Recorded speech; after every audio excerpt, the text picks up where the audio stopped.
반갑습니다. 오늘 이렇게 수요 오전 예배에 나오신 여러분들을 주님의 이름으로 환영합니다. 경제학에서 이야기하는 티포텟 전략이라는 것이 있습니다. 상대가 협력하면 나도 협력하고 상대방이 배신하면 나도 배신한다는 전략입니다.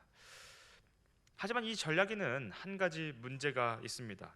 배신의 악순환이 시작이 되면 공동체 전체의 이 악순환들이 계속해서 점점 커진다는 것입니다. 결국에는 이 악순환을 끊기가 어려워지게 되는 것이죠. 그래서 그 다음 나온 전략이 관대한 티포텟 전략입니다. 한 번의 배신은 보복하지 않는다, 관용을 베푼다, 용서한다는 전략입니다. 여기서 필요한 마음가짐은 여유와 정중함입니다. 괜찮아, 한 번쯤은 사람이라면 그럴 수 있지 하는 그런 마음가짐인 것입니다. 그렇게 해서 상대방을 존중하고 그리고 상대방에게 정중히 행하는 것이죠. 그렇게 함으로써 이 악순환의 고리를 끊는 것입니다.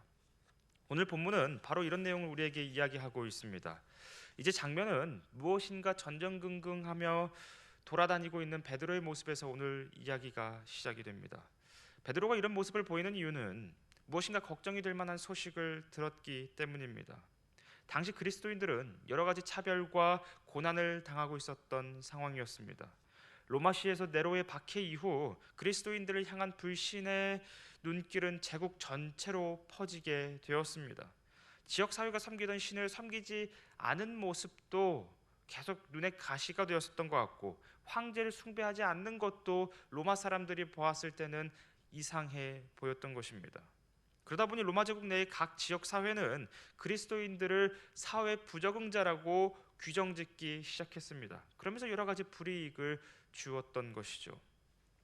여러 가지 차별을 주면서 소외를 시키기도 했고, 때로는 물리적인 매를 때리기도 했고, 여러 가지 법적인 소송을 걸기도 했습니다.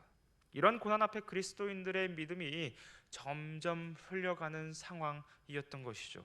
베드로는 바로 소아시아 지역에서 일어나고 있었던 이러한 이야기들을 듣고 전전긍긍했었던 것입니다. 그래서 베드로는 실로아노의 손을 빌려서 그들에게 위로의 편지를 쓰기 시작하는데요. 그것이 바로 오늘 우리가 읽어본 베드로 전서입니다. 그래서 오늘 본문을 보시면 베드로는 박해받는 그리스도인들에게 이렇게 이야기를 합니다. 본문 11절 상반절을 보시면 사랑하는 자들아, 거류민과 나그네 같은 너희를 권하노니라고 이야기를 합니다.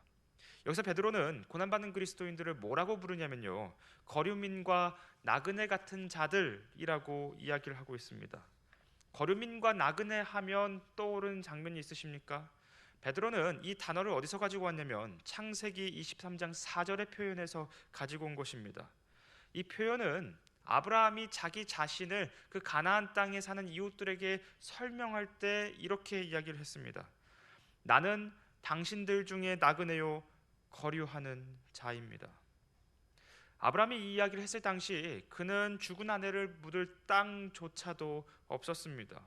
하나님의 약속을 따라 가나안 땅에 오기는 했지만 아직 그곳은 아브라함에게 있어서 낯선 땅이었을 뿐입니다. 그리고 일시적으로 사는 땅이었던 것이죠.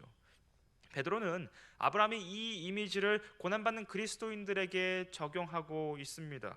왜냐하면 그리스도인들의 상황이 아브라함의 상황과 그리 다르지는 않기 때문입니다. 아브라함은 갈대아 우르를 떠나 변방의 가나안 땅으로 갔습니다.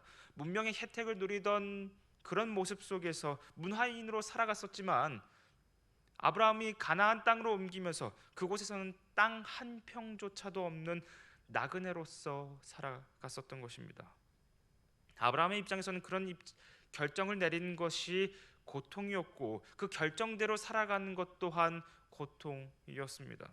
그런데 아브라함이 그런 결단을 하고 그런 믿음의 길을 갈 수 있었던 이유는 하나님께서 아브라함에게 주셨던 약속이 너무나도 분명했기 때문입니다. 마찬가지로 1세기를 살아가던 그리스도인들이 자신의 종교와 자신의 문화와 자신의 사회를 떠날 수 있었던 이유는 그들이 그리스도 안에서 하나님이 주시는 약속이 무엇인지를 너무나도 명확하게 알고 있었기 때문입니다. 그리스도 예수 안에서 하나님이 주시는 그 새로운 소망을 너무나도 잘 붙잡고 있었던 것이죠. 아브라함은 가나안 땅이 자신의 기업이 될 것을 믿었습니다. 마찬가지로 그리스도인들은 나그네로 살고 있는 이 세상이 그리스도 안에서 우리에게 주어질 기업이라는 것을 믿습니다. 사랑하는 성도 여러분, 자신들이 나그네라는 이 사실이 1세기를 살아가던 그리스도인들에게, 핍박을 받고 있었던 그리스도인들에게 얼마나 위로가 되었는지 모릅니다.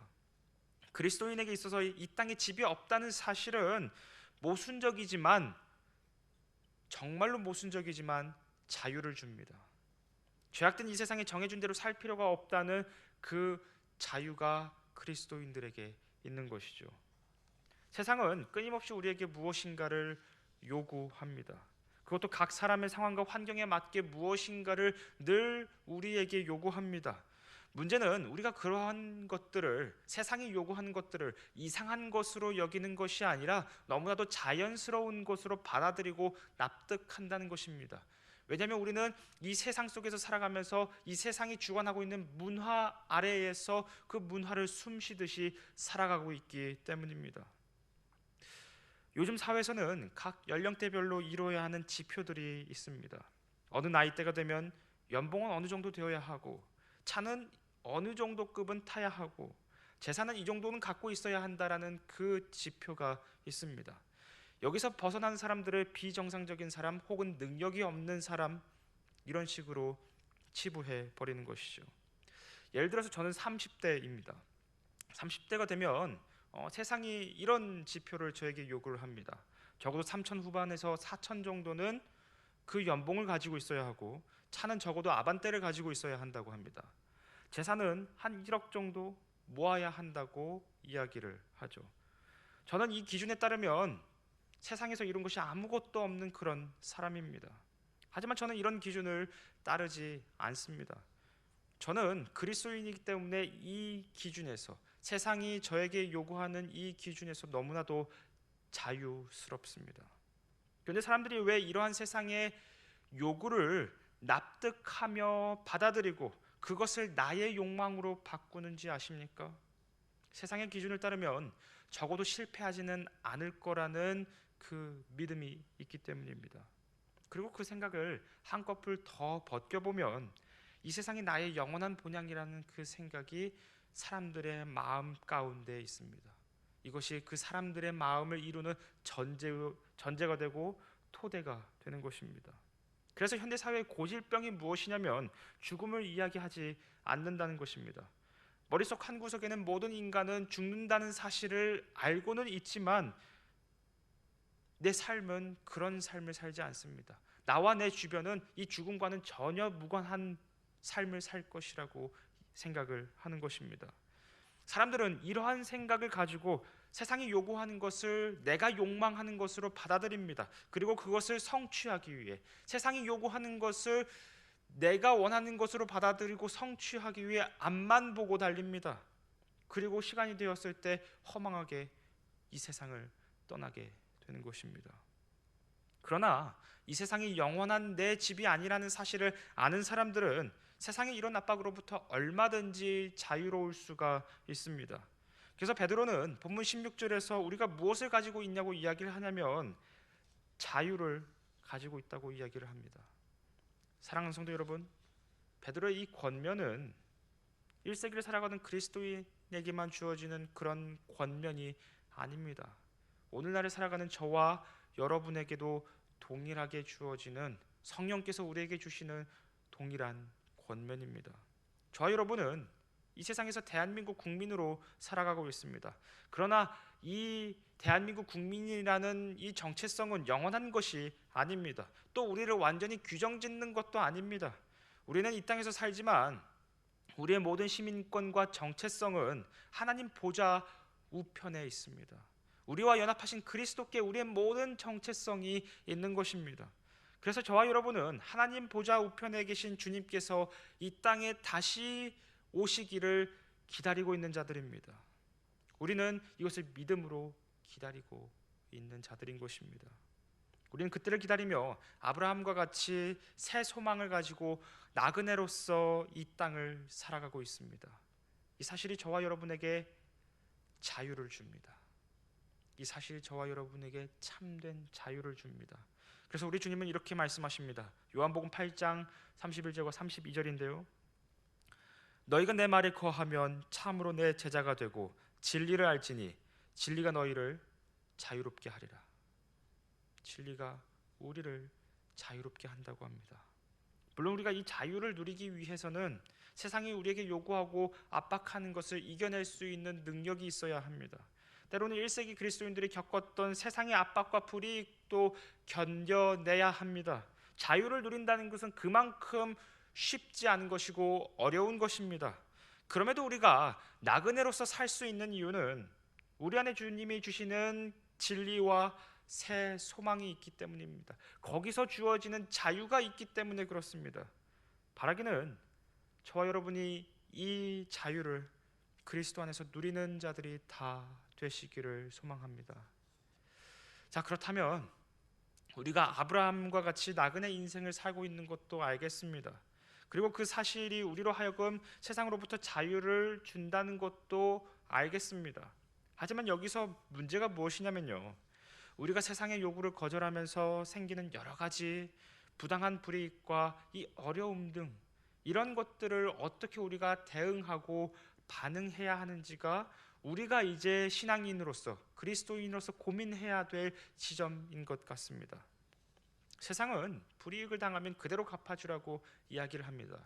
티포테 전략에서는 누군가가 나와 협력하면 협력하고, 그리고 나를 배신하면 곧바로 배신하는 겁니다. 그렇게 해서 상대방이 어떠한 이득을 취하지 못하도록 가로막는 것이죠.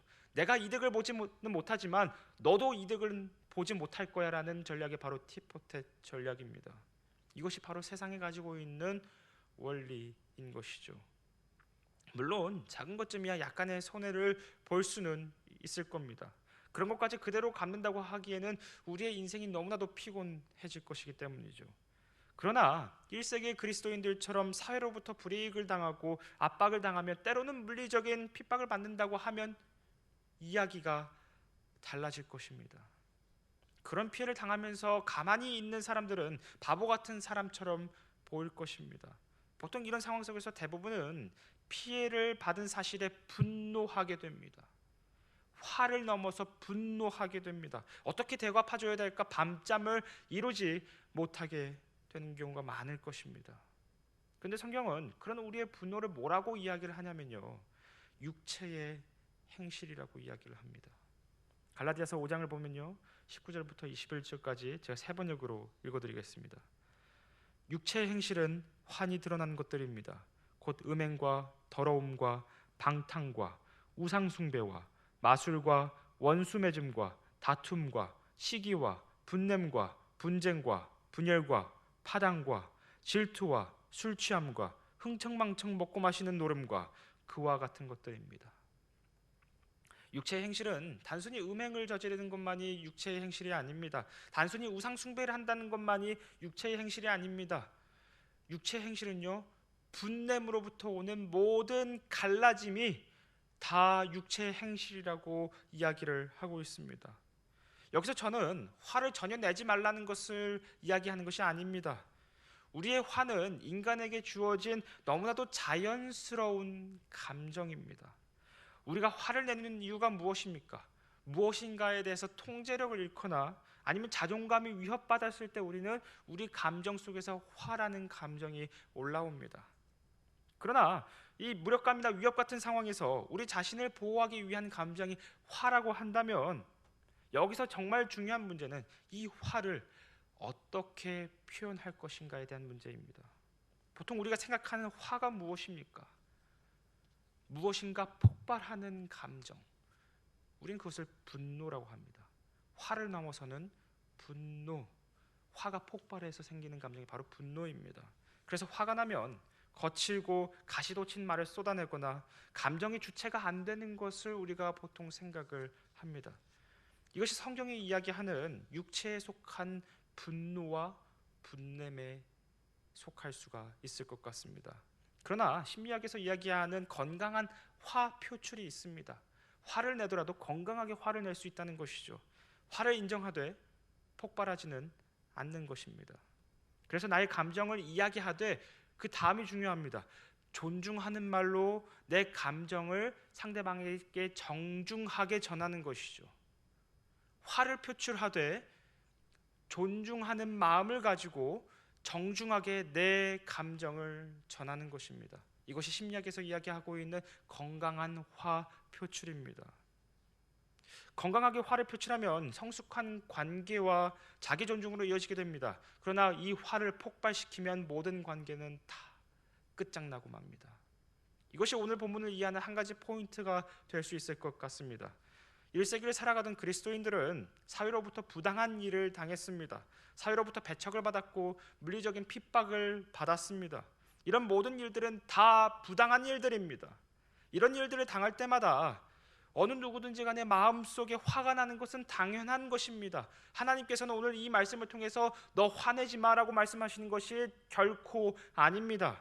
그런데 베드로는 그런 일들을 당하는 그리스도인들에게 뭐라고 이야기를 하냐면요, 오늘 본문 11절과 12절을 보시면 사랑하는 여러분, 나는 나그네와 거류민 같은 여러분에게 권합니다. 영혼을 거슬러 싸우는 육체적 정욕을 멀리 하십시오. 여러분은 이방 사람 가운데서 행실을 바르게 하십시오. 그렇게 해야 그들은 여러분들을 악을 행하는 자라고 욕하다가도 여러분의 바른 행위를 보고 하나님께서 찾아오시는 날에 하나님께 영광을 돌릴 것입니다. 여기서 베드로는 당신들이 부당한 일을 당한다고 하더라도, 화를 넘어 분노가 차오른다고 하더라도 그것을 멀리하라고 이야기합니다. 왜냐하면 첫 번째로 그것이 육체의 정욕이기 때문입니다. 바울이 이야기했던 대로, 그 갈라디아서에서 이야기했던 대로 분냄이 육체의 정욕이기 때문입니다.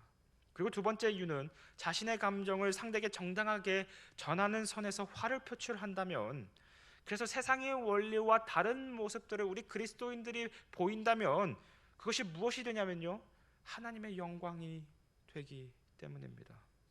어떻게 영광이 되냐면, 그리스도인들은 부당한 일을 당하더라도 왜 우리의 모습과 다를까?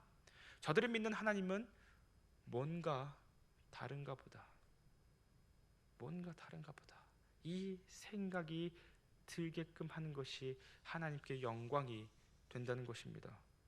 그래서 베드로는 본문 15절에서 이렇게 이야기를 합니다. 선을 행함으로 어리석은 자들의 무지한 입을 막는 것이 하나님의 뜻입니다. 이처럼 계속적인 중상모략과 부당한 비난을 직면하는 가운데서 이루어지는 그리스도인들의 선한 행실은 하나님의 뜻이 됩니다. 불신자들의 구원으로 이루어지는 통로가 되고요, 결과적으로 하나님의 영광이 됩니다.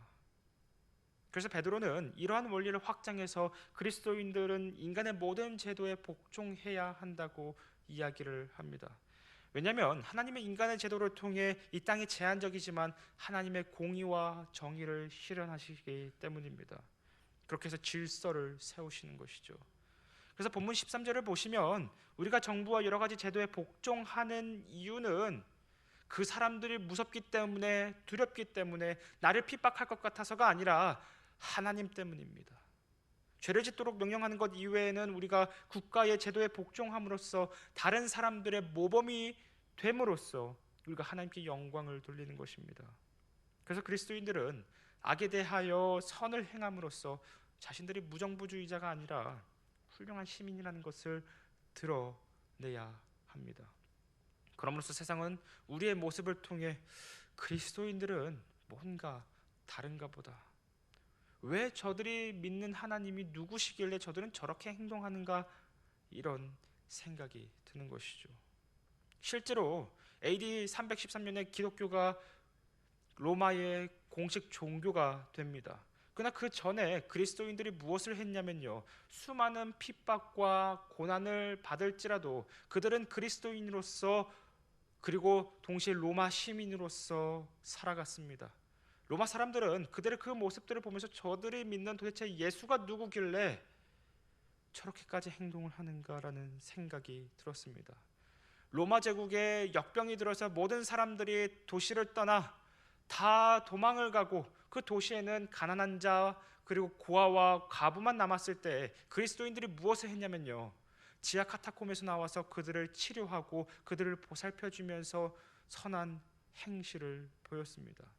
그때 로마 황제가 그리스도인들을 보면서 뭐라고 이야기했냐면요, 도대체 저들이 믿는 예수는 누구인가? 우리는 하늘의 신 제우스를 믿는데 저들이 믿는 예수는 도대체 누구길래 저렇게까지 하는가? 로마 사람들이 그리스도인들의 모습을 보면서 결국 그리스도인들이 보였던 그 사랑 때문에 로마는 기독교를 국교로 받아들일 수 있었던 것입니다. 오늘 본문은 바로 이런 행동을 우리에게 하라고 요구합니다. 물론 이 말씀은 로마 정부 때문에 그리고 그 사회 때문에 핍박을 받고 있던 그리스도인들에게는 정말로 큰 도전이 되었을 겁니다. 머리로는 이해하지만 여전히 마음 같아선 저 로마 정부를 뒤집어 버렸으면 좋겠고 지금 나를 괴롭히는 사람들에게 한 방 먹여주고 싶은 마음이 있습니다. 그러나 우리가 말씀을 따라 살기 위해서는 고난의 현실 가운데서 생기는 분노와 육신의 일들을 해결해야만 합니다. 앞서 이야기했듯이 우리가 화를 내는 이유는, 분노하는 이유는 누군가에게 내 삶에 대한 주도권을 빼앗겼을 때, 통제권을 빼앗겼을 때, 혹은 존중받지 못해서 상처를 받았을 때 우리는 화를 내고 분노하게 됩니다.